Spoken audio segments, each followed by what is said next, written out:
And welcome to our Facebook Live at 5 with Baxter Professional Services. I am Tina Baxter, and I want to say thank you for coming on with us. This is going to be a great day. It is June the 1st. I'm very excited, and let's start off with our affirmations for today.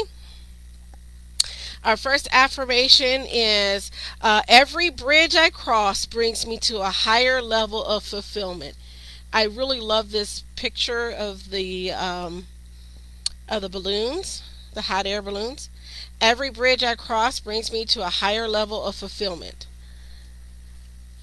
I love others and know that they are doing the best they can. I love others and know that they are doing the best they can. And the last one was for Monday. I share kind, loving thoughts with everyone. I share kind, loving thoughts with everyone. Beautiful pictures. This calendar is from Louise Hay. This is her 2022 calendar. I can do it.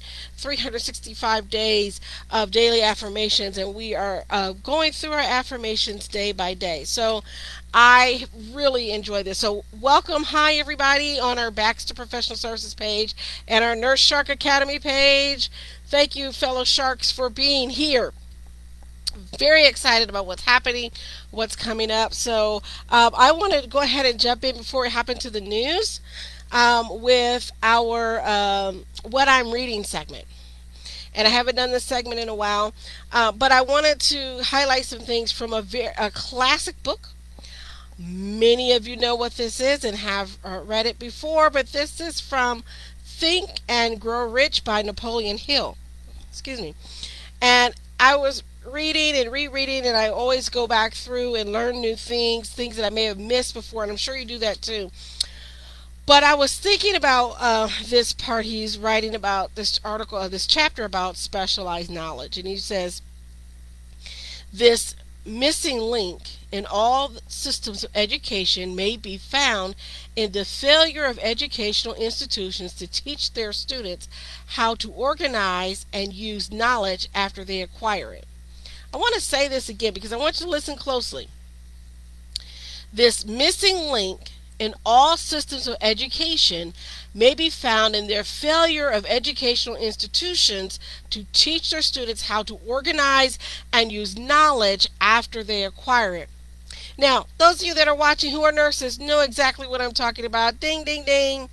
Critical thinking skills. This is something that we teach in nursing, of having to not only understand the information, regurgitate the information, but you have to know how to use the information to inform you when you're making those decisions. So I found this very interesting that these are skills that we have as nurses. All right, let me go on. It says, an educated man is not necessarily one who has an abundance of general or specialized knowledge. An educated man is one who has so developed the faculties of his mind that he may acquire anything he wants or its equivalent without violating the rights of others. And I thought about this, about someone who knows how to think and thinks well, right? That they can acquire what they want, but you don't have to violate the right of others. This is going to make a lot of sense as we go into our news stories. So he writes in this section, The Road to Specialized Knowledge, he says, we have in this country what is said to be the greatest public school system in the world. One of the strange things about human beings is that they value only that which has a price. The free schools of America and the free public libraries do not impress people because they are free. This is a major reason why so many people find it necessary to acquire additional training after they quit school and go to work. It is also one of the major reasons why employers give greater consideration to employees who take home study courses. They have learned from experience that any person who has the ambition to give up a part of his spare time to studying at home has in him those qualities which make for leadership. And so I got to thinking about that. What are we doing to further develop ourselves? Because I agree. I've seen it. when people are given the opportunity to learn things and it's freely given to them, they may not value it. Now, I do online challenges and I provide free content, and I do free content on this live show every week. But yet, I wonder, do we put more stock in those things because we have to pay for them? And I'm not saying that you shouldn't pay for your courses. That's not what I'm saying. What I'm saying is that I've noticed that if I do a challenge and I ask you to invest a nominal fee of $10 to get backstage, more people engage in the backstage because you have to give up something to get it. When I offered it for free, less people took advantage of it. And when I looked at this, I was thinking, are we doing ourselves a disservice? There's things on YouTube, right, that are free, but yet we overlook some of that stuff sometimes because it's free and to us. And then but it talks about taking the people who invest in their own learning and do things to take courses on their own time, home study courses. They tend to get noticed and they're more ready for leadership because you're investing your own time to do this. And so it's like this. When I graduated from my first university degree, I appreciated it, but I didn't have to pay for it, right? So if I goofed off and took an extra week on spring break and didn't go to classes, it didn't bother me as much because mom and dad were footing the bill. But when I got my second degree and I was paying for it, I realized I better put myself in the classroom because every time I missed, I was stealing money from myself. And that's what I want to say is that if we think about this, when we hire coaches, when we hire people to help us get us where we're going, if you look at it, I'm going to find the cheapest person around or try to glean everything I can get from people for free, you're not probably going to get the best, and you're not investing in yourself. And so we need to look at that and reevaluate this. This isn't a cost, it's an investment because it's going to reap rewards. So I was talking to someone yesterday, and we were in a networking session, and I was explaining to them. They asked my story, and I told them how God never wastes anything, and how years ago, and some of you may have heard this before, but years ago, in high school and college, I ran out of classes to take. Right in high school, I wanted to fill out my schedule, and I decided to take radio broadcasting. So yes, I was a radio DJ. I had a jazz show in high school. Later in college, I had a gospel show. But I had my FCC license. I had all of that. I did all the things that you're supposed to do so you can go on the air. And I learned how to produce and do those types of things that you need to do to have your own radio show. And like last year, I had this epiphany that I probably wouldn't have been comfortable doing this live every week and having this show if I hadn't already had experience being on the air. And so I'm those skills that I learned back in high school and in college, I use those every day. And so what are we learning, and how are we taking what we've learned and learning how to implement it and using those critical thinking skills? And so that's what I'm learning today. That's what I'm reading today. And I wanted to share that because we talk about that as nurses, those critical thinking skills where you can assess a patient and come up with a rational plan for that patient. So if you know that someone is on a medication that makes them prone to falls, like a benzodiazepine, like Ativan, right, or lorazepam, and you know that they're on those medications, and you can add to your treatment plan, okay, this medication, they're 75 years old, they're already unsteady on their feet, we have to give them the lorazepam because let's say they're having seizures, right? And we're trying to control their seizures. Guess what? That increases their risk for falls. You could think through that process using your critical thinking skills and develop an appropriate plan of care. I'm saying this is because as nurses, we have skills, and you may not think of them as skills that you can translate to business, but I didn't say it. Napoleon Hill did, right? So you have it from his authority. This is a book that many people read, and those of you that are into personal development know that that's one of the go-tos for entrepreneurs is Napoleon Hill's Think and Grow Rich. And so what I'm saying is that if you're a nurse and you're able to develop a treatment plan, a care plan, and do all the complex things that nurses do every day, what's holding you back from being an entrepreneur and launching your own business? So let's go on to the news because I don't want to keep you all day, right? So I want to start with our first story, and I'm going to start with this story, and then I'm going to show you the reason why I talk about this story. So, um,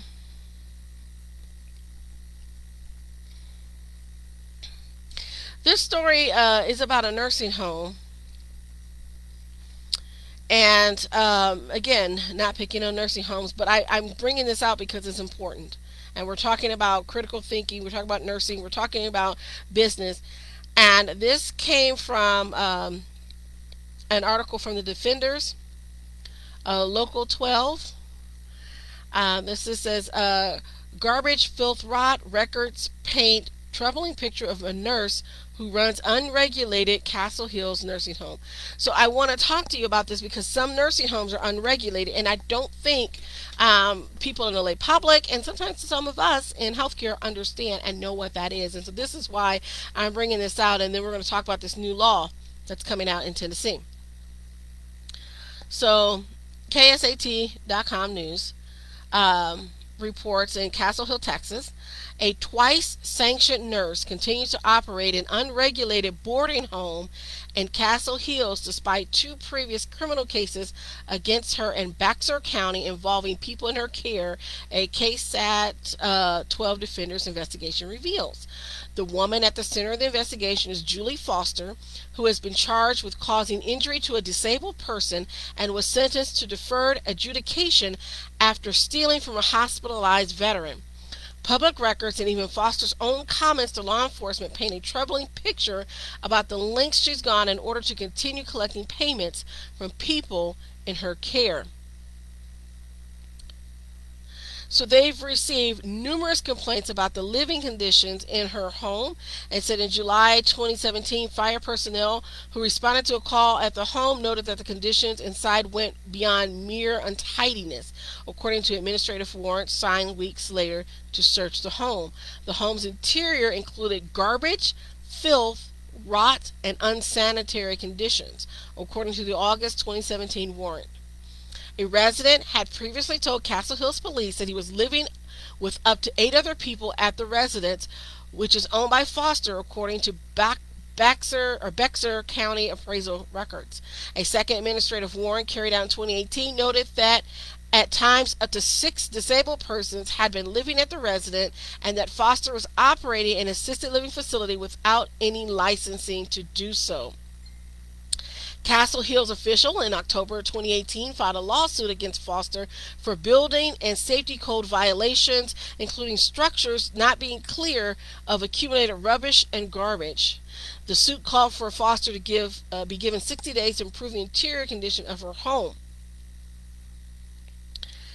Castle Hills, unlike San Antonio, does not have a boarding home ordinance. While homeowners can be cited and even fined for city code violations, there is no formal structure in place to regulate residences housing the elderly or people living with disability or mental illness. And I have to say that there are some places that are in Indianapolis that are boarding homes, and some of their conditions can be pretty deplorable. I have heard from some clients. So it says Texas Health and Human Services Commission confirmed earlier this year that there's no group home registered at Foster's address. These types of licensed facilities and providers are regulated by HHSC. So according to her attorney, Castle Hills city attorney, has been tasked with looking into possible creation of a boarding home ordinance there, and that Trevino has been in touch with State Senator Jose Menendez about possible next steps. According to Trevino, it says it's not good, it's deeply concerning when asked about what city officials have previously discovered inside their residence. San Antonio's ordinance, which has now been in place for nearly a decade, requires these types of homes within city limits to be issued a permit and lays out regulations that must be followed, including the delivery of personal care services. So I bring that up because this is a unlicensed nursing home, and this is something that's been going on in other states and other cities as well. And I wanted to bring this up. Um, there are a lot of issues, and particularly for people that are desperate, the housing crisis is very real. People have been evicted, they're looking for a place to go, and oftentimes these types of homes are the only places they can go, and they have to pay exorbitant amounts to be there. So it says this woman, Julie Foster, showed up and said, "Well, I can help you. I'm a nurse, and I'll look after you." She said to this woman, Janine Chamberlain, who added that Foster charged her over $1,000 a month in exchange for a place to stay, as well as providing her meals and staying on top of what medications she needed to take. Chamberlain, who used a walker and a cane to move around the home at the time, said she was forced to live in a storage room with just enough space for a bed at the Antler Drive home. And so, again, these are things that are happening. We've got people that are paying exorbitant amounts to live in closets, in storage rooms, and I wanted to bring that out. As a case, and there's further information on this case. Feel free to look it up if you want further information. But I wanted to let you know that this is something that is going on, which brings us to our next story about Tennessee. So there's a new Tennessee law to crack down on unlicensed nursing homes. And so in Nashville, Tennessee Governor Bill Lee, this is coming from Wait.com News, Tennessee, signed a bill into law on Tuesday that will create a statewide registry of unlicensed adult care facilities and stiffen penalties for facilities that continue to operate without a license. This bill, HB 630 or SB 439, creates a searchable registry within the Tennessee Commission on Aging and Disability and moves the criminal penalty for operating a facility without a license after being placed in the registry from a Class B misdemeanor to a Class D felony. Executive Director James Dunn of the TCAD says the last thing aging Tennesseans should have to worry about is being taken advantage of by the very people that are supposed to care for them. This law will provide transparency for Tennessee families as they look to find care for a loved one and deter habitual unlicensed operators who seek to take advantage of our most vulnerable. The law will take effect on July 1st, 2022. So I wanted to let you know that these are things that are coming out, and they're shining a light on these unlicensed homes.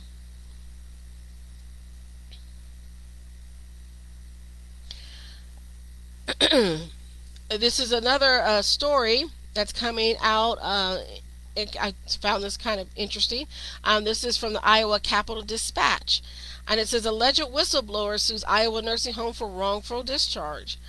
And Iowa woman who alleges she was fired for blowing the whistle on poor resident care at a nursing home is suing the facility for wrongful discharge. Denise Brooks of Madison County is suing Windsor Manor and Indianola Nursing Home in Warren County District Court. The facility, which has a memory care unit and is certified as a dementia-specific assisted living program, hired Brooks as a resident assistant in October 2018. 12 months later, Brooks was allegedly attending a staff meeting and mentioned that she had noticed not all of the activities prescribed for residents, which included exercise, movie nights, coloring, puzzles, etc., were being offered, despite workers signing documents indicating that the activities had been completed.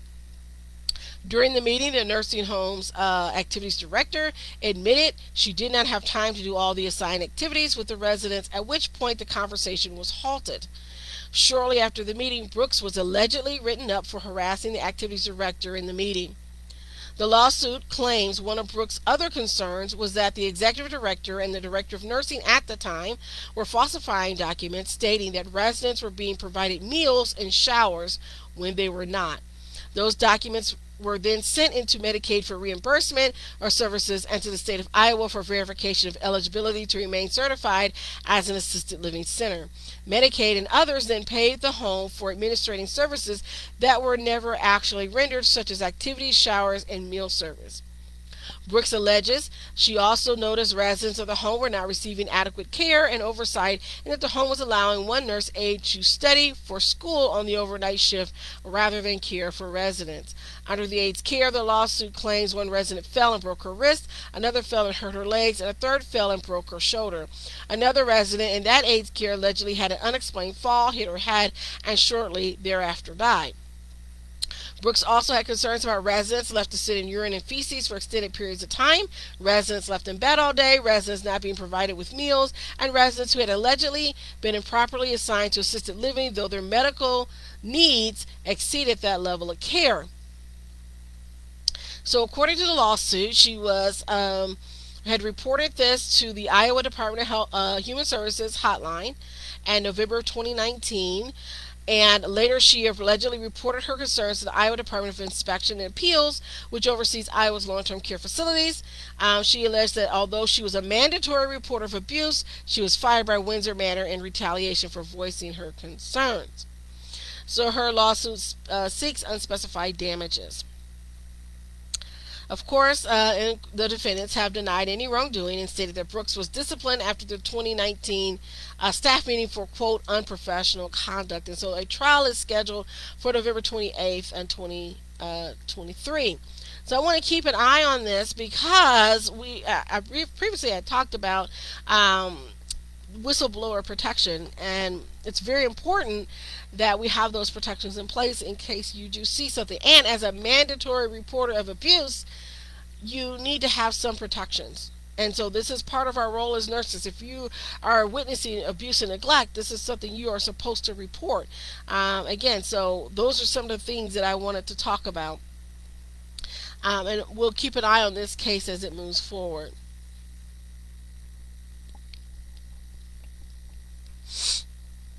And here's another legal case that I found kind of interesting. And I reported on this before. This is out of Philadelphia. This is for a lawsuit against a Jefferson University hospital after a murder of a nursing assistant by an off-duty co-worker. Here's what I find interesting about the facts of this case. So attorneys for the hospital,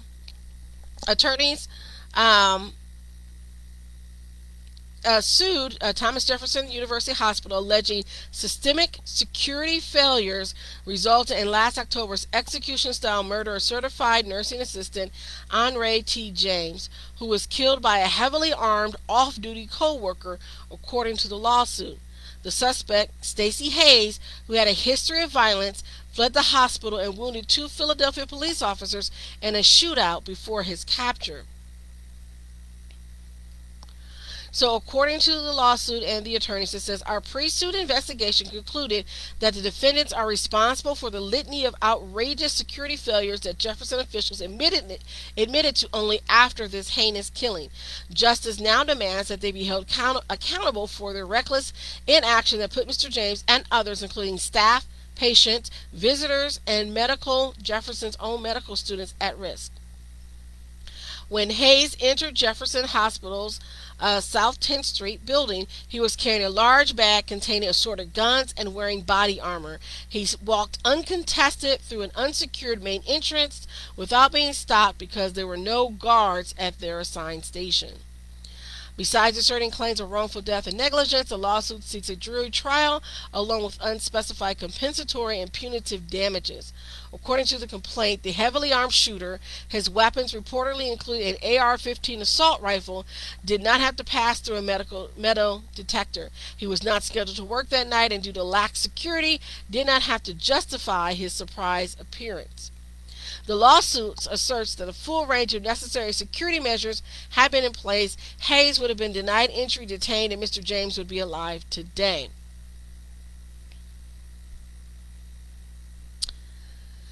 It says, quote, this is not an isolated violent incident. To the contrary, there were so many past crimes that Jefferson created and publicly shared online a crime log where Jefferson publicly documented the violent criminal activity at its facilities until Jefferson continued its reporting practice in 2018. But the violence continued. This attack was preventable and foreseeable. So the facility had a crime log and they knew that these things were happening. They just stopped collecting the data. This is from Fox News and their affiliate. And so I want to say again, this goes back what I was saying. We don't do a good job of protecting our healthcare workers. Be interesting to see what happens in this case and as it plays out. But we don't do a good job. I mean, anybody can walk into the emergency room and just keep going because a lot of times there aren't the security officers there. There may be only two in the entire building. And I remember when I worked in inpatient psychiatry, until we had additional staff added, our security response time was horribly long. So if you had an incident happen on the psych hospital, which was across the street from the main hospital, it would take 15 minutes sometimes for a response from security. And so I want to again say now they've made changes in that facility. They have hired in-house security to be in there, but again, that's usually one person at the most two. And so I want to make sure that we think about the dangers that it's in, and the reason why someone could come in heavily armed and just walk into a hospital. And we've certainly seen it on TV shows. They show it all. You know, Grey's Anatomy had an episode where that happened. You can think back to all those things, and yet we still don't put appropriate safety measures in our facilities. And so this is why I want us to do that. I remember we had a gentleman working in psychiatry. We were doing, the check when you come in. Everybody gets patted down, checked, make sure they don't have anything dangerous on them. I remember a gentleman came in with a gun. We had several come in with knives. Even in my outpatient psychiatry practice, I've had people come in with knives, and we had to tell them, you need to leave that in your car and leave the facility. And so there has to be some way of policing that and letting them know it's not okay. Now, it happens that someone's forgotten they've had their weapon on them and they're like, oh, I'm sorry, I'll take it back. Take it out to the car. I didn't realize I had it. But, if you see someone with nefarious intent and you know that person's not supposed to be there, there's just a lot of different things that are going on in this lawsuit. So we need to think about making sure that our healthcare facilities are safe places for us to work. So let's see. I do want to talk about this. Yeah, I want to talk about this because I like to talk about innovation in healthcare, and I wanted to bring this out. This is coming out from the United Kingdom, and Nursing Times have reported that there's a new style urinary catheter, which is progressing to human trials in the United Kingdom, and it's really interesting to see what the catheter looks like. So the new catheter is designed to reduce nursing workload and patient discomfort by many the chance of blockages by decreasing the chance of blockages and infections, and it's going through its initial stages of its first trial um, in the UK. Research nurses involved in the project have told Nursing Times about their hopes for the pioneering Flume catheter, which is to be understood to be the first entirely new catheter design in more than 80 years. The device was created by Suffolk GP Dr. John Harvard and his business partner Roger, and exclusively revealed by Nursing Times in 2017. It was placed in the patients within the first time.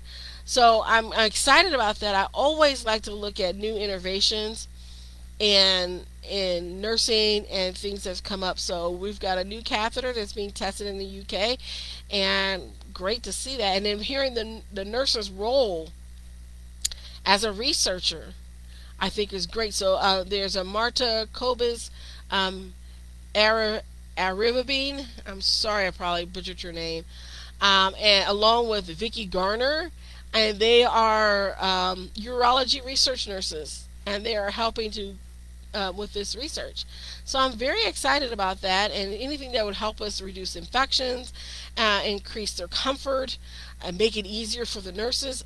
I'm all for. So I always like to point out new innovation as they come out. I think that's going to be all for our news segment for today.